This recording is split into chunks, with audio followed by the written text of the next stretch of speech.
नमस्कार दोस्तों, मैं Prachi super coaching IAS by text book में आप लोगों का बेहद स्वागत करती हूँ। परवेज मुशर्रफ एक्स पाकिस्तानी रूलर जिनको मास्टरमाइंड कहा जाता है कारगिल युद्ध का, उनकी मौत हो गई है। आज बात करेंगे कि किस तरह कारगिल युद्ध में एक फुल फ्लेज वॉर का उन्होंने स्ट्रेटेजी बनाया, लेकिन इसके बावजूद उन्हें भारत के साहस के सामने मुंह की खानी पड़ी थी। सामने स्क्रीन पर आप न्यूज़ देख पा रहे हैं उनकी डेथ की, और इसके अलावा आप देख पा रहे होंगे कि जो दरअसल परवेज मुशर्रफ की पॉलिसीज थी, उन्होंने किस तरह जो है एक डबल एज स्वॉर्ड के रूप में पाकिस्तान के लिए काम किया था। अफगानिस्तान के अंदर एक तरफ यूएस का सपोर्ट करना और दूसरी तरफ तालिबान को भी सपोर्ट करना, ये एक अच्छा आतंकवाद और बुरा आतंकवाद जो पाकिस्तान ने डिफाइन किया था, जो उनको परेशान कर रहा है। और हम पिछले वीडियोस में डिस्कस कर चुके हैं कि किस तरह टीपीपी के द्वारा अब पाकिस्तान पर ही आतंकवादी हमले किए जा रहे हैं। बात करते हैं परवेज मुशर्रफ के बारे में। दरअसल उनका जन्म जो है नई दिल्ली यानी कि भारत में ही हुआ था, लेकिन उसके बाद वो 1947 में जो है दरअसल पाकिस्तान भाग गए थे। कारगिल युद्ध की विफलता के बाद करीब 1999 में उन्होंने ब्लडलेस कूप को पाकिस्तान के अंदर अंजाम दिया था, यानी कि एक खून रहित तख्ता पलट, जहां पे एक इलेक्टेड गवर्नमेंट को मिलिट्री के द्वारा हटा दिया गया था। कारगिल युद्ध की विफलता और कारगिल युद्ध को मैप की लोकेशंस के द्वारा समझने का थोड़े देर बाद प्रयास करेंगे। फिलहाल समझते हैं परवेज मुशर्रफ की एक जर्नी को। दरअसल उन्होंने जो पाकिस्तान की हार हुई थी, पाकिस्तान भारत वॉर 1971 और सियाचिन पे जो उनको मुंह की खानी पड़ी थी, इसका बदला लेने की सोची थी। और उनका प्लान ये था कि जिस तरह पाकिस्तान से बांग्लादेश को अलग किया गया है, इसी तरह भारत से भी जम्मू कश्मीर को अलग करके वहाँ के जो सेपरेटिस्ट अलग अलग ग्रुप थे उनको बढ़ावा देकर एक बांग्लादेश जो है भारत से क्रिएट किया जाए, और अब तक जितनी भी उनको हार का सामना करना पड़ा था उसका जो है बदला लिया जाए। दरअसल उन्होंने पाकिस्तान और भारत के जो युद्ध हुए थे उसमें पार्टिसिपेट किया था। 1965 में भारत पाकिस्तान युद्ध में एक युवा अधिकारी के रूप में उन्होंने अपनी भूमिका निभाई थी, और इसके बाद 1971 में जो भारत पाक युद्ध हुआ था उसमें उन्होंने कमांडो बटालियन में कंपनी कमांडर के रूप में जो है एक अपनी भूमिका निभाई थी। जब उन्होंने कारगिल वॉर को अंजाम दिया था, उससे बिल्कुल कुछ महीने पहले ही अटल बिहारी वाजपेयी जी के द्वारा एक बस यात्रा की गई थी लाहौर की तरफ पाकिस्तान के लिए, और माना जा रहा था कि भारत के तत्कालीन प्रधानमंत्री जो थे उनकी तरफ से एक बहुत बड़ा प्रयास था संबंधों को दुरुस्त करने का। यहाँ पर अटल बिहारी वाजपेयी जी के द्वारा एक कविता को भी रिसाइट किया गया था कि हम जंग नहीं होने देंगे। माना जाता है कि उन्होंने एक जो है इंटरव्यू दिया था जिसमें उन्होंने ये कहा था कि लड़ाई बहुत हो गई, अब दोस्ती को भी एक मौका दिया जाना चाहिए। लेकिन परवेज मुशर्रफ के दिमाग में शायद कुछ और चल रहा था, और ये कहा जाता है कि नवाज शरीफ जो उस समय तत्कालीन प्रधानमंत्री थे पाकिस्तान के, उनकी इंफॉर्मेशन के बिना ही कारगिल वॉर की पूरी स्ट्रैटेजी को जो है प्लान किया गया था।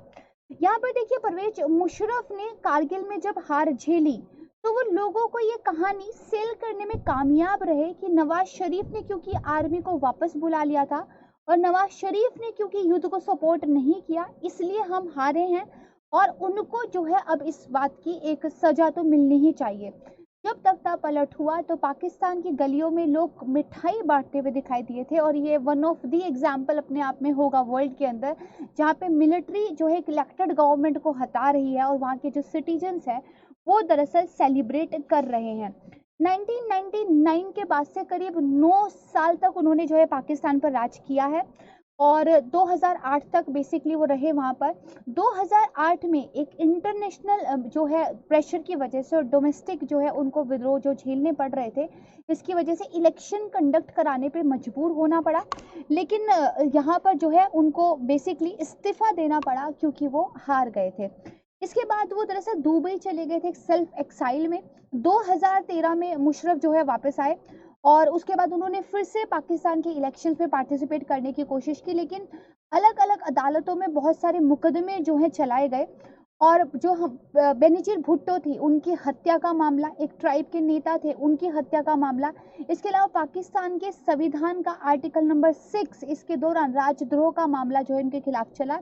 एक अदालत के द्वारा मौत की सजा भी सुनाई गई, लेकिन लाहौर कोर्ट के द्वारा इसको फिर पलट दिया गया। यहाँ पर देखिए, ये चीज़ ध्यान रखिएगा कि जब उन्होंने कारगिल वॉर को अंजाम दिया था तो सिर्फ मिलिट्री ने ही भारत की तरफ इंट्रूजन नहीं किया था, बल्कि आतंकवादी भी जो है मिलिट्री के साथ भारत की तरफ इंट्रूजन करते हुए नजर आए थे। पाकिस्तान की तरफ से इंटरनेशनल मीडिया के सामने ये कहा गया कि उनको इस वॉर के बारे में कुछ भी पता नहीं है, ना ही उन्होंने सपोर्ट किया है। लेकिन बाद में खुद पाकिस्तान के द्वारा उनके वॉर में शामिल जो आर्मी के लोग थे उनको मेडल्स दिए गए, और इस मामले में दुनिया को कोई संदेह नहीं रहा था कि वो पाकिस्तान के फुल सपोर्ट के द्वारा भारत पर थोपा गया एक वॉर था। इस वॉर को कुछ मैप की जो है सहारे से हम समझेंगे। सामने स्क्रीन पर आप उस बस की पिक्चर देख सकते हैं, जो कि वन ऑफ द मोमेंट माना गया था भारत पाकिस्तान रिलेशनशिप्स की हिस्ट्री में, जहां पर वो बस से बैठकर लाहौर गए थे और उसके बाद जो है एक अच्छे संबंध माने जाएंगे, ये बात जो है देखी गई थी। आइए थोड़ा सा कारगिल वॉर के बारे में जानकारी लेते हैं। दरअसल मई से लेकर जुलाई 1999 के बीच जो जम्मू कश्मीर की कारगिल डिस्ट्रिक्ट थी, वहां पर दरअसल ये वॉर हुआ। मैप में अगर आप लोकेशन देखेंगे, लाइन ऑफ कंट्रोल यहाँ पर आप देख पा रहे होंगे, और ये आप यहाँ पे कारगिल देख पा रहे हैं। दरअसल हुआ क्या था, एक दरअसल ताशी नाम के व्यक्ति थे, उनका याक हो गया था और वो दूरबीन की मदद से उसे ढूंढने की कोशिश कर रहे थे। तभी उन्होंने देखा कि कुछ एक्टिविटीज हो रही है जो कि फिशी लग रही है, और तत्कालीन टाइम पर एकदम रियल टाइम के बेस पे उन्होंने जो नियरेस्ट आर्मी बेस था उनको सूचना दी इस बात की, और फॉर्चुनेटली आर्मी ने तुरंत एक्शन लिया, पेट्रोलिंग हुई, और जो बेसिकली उनको इन्फॉर्मेशन मिली थी वो सच मानी गई। दरअसल 30 से ज़्यादा स्ट्रैटेजिक लोकेशंस पे पाकिस्तान की आर्मी के द्वारा अपनी डिप्लॉयमेंट की गई थी। और इसके अलावा मैं आपको मैप में दरअसल कुछ लोकेशंस दिखाऊंगी जहां से आप समझ पाएंगे। ये आप देखिए, दरअसल जो आपको ये बटालाइक वाला एरिया दिखाई दे रहा है, इसके अलावा ये खाकसर वाला एरिया दिखाई दे रहा है। यहाँ पर बेसिकली आप मशकोह वाला एरिया देख पा रहे हो, और ये जो द्रास आपको दिखाई दे रहा है, इन कुछ एरियाज पे जो है बेसिकली जो इंट्रूजन हुआ था वो दिखाई दिया था, और पूरे वेपन के साथ वेल ट्रेंड मिलिट्री पर्सनल के साथ जो है पाकिस्तान अपनी तैयारी के साथ आया था। जैसे जो बिल्ट अप है उसका ये मैप दिखाया गया है, ये आप सियाचिन यहाँ पर देख पा रहे हैं, ये आपको एक्चुअल ग्राउंड पोजीशन लाइन दिखाई दे रही है, राइट। और ये आप जो ब्लैक कलर की लाइन है ये आप देख पा रहे होंगे, this is the national highway, ये नेशनल हाईवे है। दरअसल पाकिस्तान ने एक ऑपरेशन बदर को अंजाम दिया था, जिसमें ये कहा गया था कि ये जो नेशनल हाईवे है इसको जो है डिस्ट्रॉय किया जाएगा, जिससे लद्दाख और जम्मू कश्मीर का जो कनेक्शन है वो तोड़ दिया जाएगा, और जम्मू कश्मीर के अंदर जो अलगाववादी समूह है उनका सपोर्ट लेकर जम्मू कश्मीर को एक नया बांग्लादेश जो है बनाया जाएगा। यहाँ पे आप देख सकते हैं कि करीब 200 से 250 जो है बटलाइक में डिप्लॉय थे, इसके अलावा खासकर में थे, द्रास में थे, 200 से 250 मुश्को में थे, और 400 से ज़्यादा वेट कर रहे थे अगर आप देखें तो लाइन के दूसरी तरफ। कहानी की शुरुआत हुई थी पूरी मई 6 से, जहाँ पे आर्मी पेट्रोल कर रही थी। उन्होंने करीब 9 से 10 जो इन्फ्लेटेटर्स थे उनको बटलाइक में नोटिस किया था। साथ में जो है यहाँ पर फायर का एक एपिसोड शुरू हुआ। मई 8 में प्रॉपर फुल फ्लेज क्लैश हुआ, और ये क्लियर हो गया था कि इंटरनेशनल रूल के अकॉर्डिंग पाकिस्तान एक फुल फ्लेज वॉर करना चाहता है, क्योंकि सीमा का उल्लंघन यहाँ पे किया गया था, आपने लाइन ऑफ कंट्रोल को क्रॉस किया था। अगर मई 9 की बात करें तो यहाँ पे कारगिल वाले एरिया में काफ़ी डैमेज हुआ था। मई 10 से 14 के बीच में द्रास में, खक्सार में, नॉर्थ ऑफ जो मुश्को था वैली, उसमें बेसिकली इन्फ्लेटर्स नोटिस किए गए थे। और मई 14 में जो फ्लशिंग आउट ऑपरेशन था वो जो है शुरुआत हो गई थी। इसके बाद आगे बढ़ते हैं, कुछ और महत्वपूर्ण लोकेशंस की बात करते हैं। दरअसल ये जो आपको टॉयलिंग हाइट्स वाला एरिया दिखाई दे रहा है, इसको ऑक्यूपाई करना काफ़ी मुश्किल था। ये ऐसे एरियाज है जो बहुत ज़्यादा ऊंचाई पर है, और माना जाता है कि यहाँ पर -40 डिग्री सेल्सियस तापमान भी चला जाता है, और इतने कम तापमान में किसी भी आर्मी के लिए फाइट करना ईजी तो बिल्कुल भी नहीं होता। दूसरा क्या है कि पाकिस्तान ने ऊंचाइयों पर काफ़ी स्ट्रेटेजिक लोकेशन पर डिप्लॉयमेंट की थी, जैसे ये टाइगर हिल आप देख पा रहे हैं, इसके अलावा मशको वैली का ये सब सेक्शन आप देख पा रहे हैं। क्योंकि हाइट पे आर्मी की डिप्लॉयमेंट थी तो उनको सिर्फ क्या करना था, स्ट्रैटेजिकली वेपन्स को होल्ड करना था, और जो इंडियन आर्मी ट्राई कर रही थी उस चढ़ाई पर चढ़ के पार पाने का, उन पर वो बॉम्बिंग करते थे और बेसिकली फायरिंग करते थे। बहुत सारे अनसक्सेसफुल अटेम्प्ट हुए, लेकिन फाइनली जो है भारत को इसमें विजय हासिल हुई थी। यहाँ पर देखिए बताया गया है कि जो इन्फिल्ट्रेशन थी, यहाँ पे आप देखिए बटलाइक में करीब 4,500 किलोमीटर की ऊंचाई पर एक क्लैश दिखाई देता है। द्रास में आपको जो है एक क्लैश दिखाई देता है, और पूरा का पूरा आप देखेंगे लाइन ऑफ कंट्रोल को क्रॉस करने के बाद के ये सारे जो है क्लैशेस दिखाई देते हैं। यहाँ पर देखिए एयर ऑपरेशन भी हुआ था। भारत की तरफ से पहली बार एयरफोर्स को इस तरह के आदेश दिए गए थे। बाद में जो है वहाँ के चीफ ने बताया भी था कि प्रधानमंत्री की तरफ से सख्त आदेश थे कि लाइन ऑफ कंट्रोल को पार नहीं किया जाएगा, जबकि आर्मी की डिमांड थी कि वो लाइन को पार करके बॉम्बिंग करना चाहते हैं। इसके पीछे अटल बिहारी वाजपेयी जी का एक लॉजिक था। उनका ये कहना था जब दो देश वॉर करते हैं तो उन्हें एक दूसरा का जो है साइड गलत लगता है, लेकिन तीसरा व्यक्ति जो वॉर को देखता है उसके लिए ये डिसाइड कर पाना कि कौन एक्चुअली में गलती पर है, ये मुश्किल हो जाता है, क्योंकि वायोलेशन दोनों तरफ से हुए होते हैं। हम अपनी तरफ से वायोलेशन करके इंटरनेशनल कम्युनिटी को बहाना नहीं देंगे पाकिस्तान को सपोर्ट करने का, और ये रणनीति कामयाब भी हुई थी जब वॉशिंगटन में पाकिस्तान को ह्यूमिलिएशन जो है फेस करना पड़ा था। इसके बाद देखिए ऑपरेशन विजय जो है लॉन्च किया गया था आर्मी की तरफ से, और ये कुछ आप एरिया देख पाएंगे, ये 5140 था जहाँ पे टॉयलिंग वगैरह पे बॉम्बिंग वगैरह जो है की गई थी। इसके अलावा आप ये वैली में भी देख सकते हैं। यहाँ पे आप देख सकते हैं ये पूरा का पूरा एनिमी कंसंट्रेशन जो है लोकेशंस आपको दिखाई दे रहे हैं। ये उनके सप्लाई कैंप्स थे पीछे से। माना जाता है कि आर्मी के पास एक ही ऑप्शन था, या तो वो वेपन्स लेके चढ़ाई चढ़े या तो राशन लेके चढ़ाई चढ़े, और आर्मी ने यहाँ पे बंदूक की गोलियों को खाने के ऊपर प्रेफर किया था। 2 से 3 दिन सिर्फ सिगरेट के सहारे बहुत सारे जवानों ने चढ़ाई यहाँ पर जो है चढ़ी थी। इसके बाद आगे बढ़ते हैं तो ये देखिए इसके बाद 26 जुलाई 1999 का वो दिन आया जब बेसिकली आर्मी की तरफ से मिशन को डिक्लेयर कर दिया गया सक्सेसफुल, और हर साल हम उसको कारगिल विजय दिवस के रूप में सेलिब्रेट करते हैं।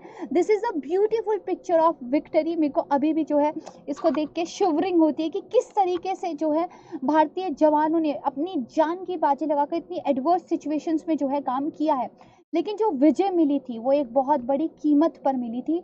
दरअसल माना जाता है ऑफिशियल डाटा के अकॉर्डिंग 527 भारतीय वीर जो है शहीद हुए थे, जबकि पाकिस्तान की तरफ से करीब 350 से लेकर 450 से ज़्यादा मौत जो है हुई थी। There are another beautiful pictures. टॉयलिंग हिल के साथ टाइगर हिल को भी जो है भारत के द्वारा कैप्चर किया गया था, और अपनी ज़मीन का 1 इंच हिस्सा भी जो है भारत की तरफ से दुश्मन को कब्जा नहीं होने दिया गया था। ये वो 10 अमर जवान हैं जो अपना नाम जो है स्वर्ण अक्षरों में लिखकर चले गए हैं। कैप्टन विक्रम बत्रा, जिनके ऊपर एक पिक्चर भी आई थी, Sher Shah, lieutenant Manoj Kumar, lieutenant Balwan Singh, grenadier Yogendra Yadav बहुत कम एज में, और मेजर राजेश अधिकारी बहुत कम एज में इन्होंने जो है बेसिकली यादव जी ने एक वॉलंटियर किया था इस युद्ध में। बहुत ही कम एज थी, गोलियां लगी थी हाथ में पैर में, इसके बावजूद चढ़ाई पूरी की थी। चढ़ाई पूरी करके हैंड टू हैंड कॉम्बैट किया था, फिर दूसरी चढ़ाई के लिए चल गए थे, और उनका ये साहस देखकर उनकी पूरी टीम जो है एक साथ खड़ी हो गई थी। इसके अलावा यहाँ पर कुछ नाम आप देख पाएंगे, आप इसका स्क्रीनशॉट लेकर भी पढ़ सकते हैं, जिनको वीर चक्र या फिर परमवीर चक्र या फिर महावीर चक्र के द्वारा जो है सम्मानित किया गया था। इनके जो है असीमित जो उनका बलिदान था देश के प्रति। तो मुझे उम्मीद है कि आपको ये वीडियो पसंद आया होगा। किस तरीके से पाकिस्तान हमेशा एक धोखा करता रहा है भारत के साथ, ये आपको जो है चीज़ें समझ में आई होंगी। जानने से पहले मैं एक लास्ट चीज़ आपको दरअसल बताना चाहती हूँ कि कारगिल युद्ध की विफलता के बाद पाकिस्तान में जब तख्ता पलट हुआ तो 2001 में शिखर सम्मेलन हुआ था, जहाँ पर परवेज मुशर्रफ के द्वारा फिर से शुगर कोटिंग वाली बातें की गई थी। वेस्टर्न मीडिया और इंडियन मीडिया ने उसको बाय भी किया था, बट अटल बिहारी वाजपेयी जी की गवर्नमेंट ने एक्चुअली एक स्ट्रैटेजिक उस टाइम पर डिसीजन लिया था, और उन्होंने पाकिस्तान की किसी भी मांग को नहीं माना था। इसके बाद 2004 में शार्क सम्मेलन हुआ था इस्लामाबाद में, जहां से फिर से जो है रिश्तों को सामान्य करने की बात जो है शुरू हुई थी। अब मैं आपको एक अनदर महत्वपूर्ण जो है सूचना बताना चाहती हूँ। हमारी चल रही है ब्लॉकबस्टर सेल 6 से 7 फरवरी को। अगर आप अपनी यूपीएससी की प्रिपरेशन के लिए हमें ज्वाइन करना चाहते हैं, this is the best time. काफ़ी ह्यूज डिस्काउंट आपको मिल रहा है, और अगर आप फैकल्टी कोड यूज़ करते हैं, जैसे फैकल्टी कोड है PRACHIC, तो आपको एक फर्दर डिस्काउंट यहाँ पर मिलता है। यूपीएससी के सभी कोर्सेज यहाँ पर उपलब्ध हैं, बेस्ट फैकल्टीज़ के द्वारा आप पढ़ सकते हैं, और अगर आप इस वीडियो का जो है पीपीटी चाहते हैं तो मेरा टेलीग्राम चैनल ज्वाइन कर सकते हैं। This is my Telegram channel. यहाँ पर जो है स्कैन करके आपको डायरेक्ट मिल जाएगा। इसके अलावा मेरी द हिंदू और इंडियन एक्सप्रेस की न्यूज़पेपर एनालिसिस की वीडियोस आते हैं। सुबह 7:30 बजे से लाइव क्लास होती है। वीकली करंट अफेयर की भी क्लास होती है। अगर आपका करंट अफेयर में थोड़ा भी इंटरेस्ट है एज अ इंडियन सिटीजन, या फिर आप यूपीएससी की प्रिपरेशन करने वाले एस्पिरेंट है, यू शुड ज्वाइन 7:30 बजे सुबह जो सेशन होता है। काफ़ी इंटरेस्टिंग होता है, काफ़ी अच्छे तरीके से हम उसमें पेपर को एनालाइज करते हैं। तो आज के लिए बस इतना ही। मुझे उम्मीद है चीज़ें आपको पसंद आई होगी, तो प्लीज़ वीडियो को लाइक कीजिएगा, शेयर कीजिएगा, और मैं उम्मीद करती हूँ हम सब इस देश के लिए कुछ ना कुछ योगदान कर पाएँ। आप सभी लोग खुश रहे, स्वस्थ रहे। जय हिंद।